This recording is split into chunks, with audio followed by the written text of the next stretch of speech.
అంటే ఇక్కడ ఆల్రెడీ మీరు ఆర్టిస్ట్, అంటే థియేటర్ ఆర్టిస్ట్. నాటకాలు వేసే క్రమంలో ఎవరికైనా కానీ వాళ్ళని పర్ఫార్మెన్స్ వాళ్ళు చూసుకోవాలి అని కూడా అనిపిస్తూ ఉంటుంది. ఇప్పుడు నాటక రంగంలో అక్కడ నాటకాలు వేసేటప్పుడు ఏంటంటే స్టేజ్ మీద మీరు నుంచున్నప్పుడు మిమ్మల్ని జనాలు మాత్రమే చూడగలరు. అదే మీరు ఒక సినిమాలో నటించుంటే జనాలతో పాటు మిమ్మల్ని కూడా మీరు చూసుకునే ఛాన్సెస్ ఉన్నాయి. ఉండేది. నాకు అవకాశాలు కూడా దాదాపు ఇవి కూడా అడిగాడు నన్ను. ఓకే, నేను ఆర్టిస్ట్ని చేస్తానే అన్నాడు. నాకు వద్దని చెప్పాను నేను. ఎందుకు అంటే ఎందుకు ఆ టైంలో రైటర్గా నేను ఎక్కువగా ఇష్టపడేవాడిని. రైటర్గా ఉండాలి, ఏవేవో ఇంకా రాయాల్సింది ఉంది, మనం చేయాల్సిన పనులు ఉన్నాయి.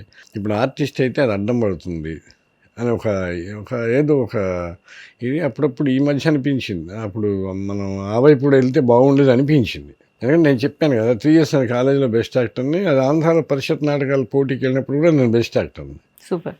ఎవరికైనా ఉంటుంది, ఆర్టిస్ట్ కావాలని, యాక్ట్ చేయాలని, మంచి మంచి క్యారెక్టర్ చేయాలని ఉంటుంది. నాకెందుకు అది రాలేదు. తర్వాత అదే చెప్పాను కదా, ఈవీ గారు కాకుండా ఇంకా 2-3 అన్నారే, నువ్వు వచ్చి చేసి ఎవరో ఎందుకు అన్నోళ్ళు కూడా ఉన్నారు. నాకు ఆ టైంకి మనస్కరించలే. ప్రధానంగా ఏంటంటే నేను చాలా ఫ్రీ బాడీని.